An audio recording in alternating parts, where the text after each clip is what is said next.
সমাজে আপনার ভাই চাচা ভাইদের শক্তি বেশি আছে, আপনার লাঠির জোর বেশি আছে, তাহলে আপনি সমাজে মূল্যায়ন পাবেন।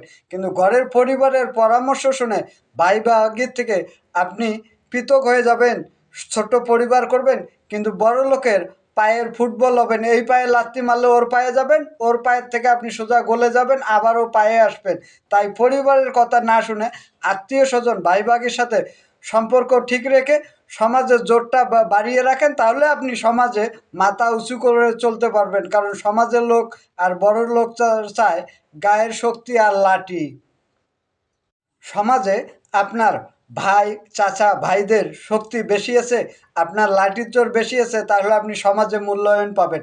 কিন্তু ঘরের পরিবারের পরামর্শ শুনে ভাই ভাগির থেকে আপনি পৃথক হয়ে যাবেন, ছোট্ট পরিবার করবেন, কিন্তু বড় লোকের পায়ের ফুটবল হবেন। এই পায়ে লাথি মারলে ওর পায়ে যাবেন। সুখ দেখলে যারা জলে বেশি, তাদের নাম হলো প্রতিবেশী।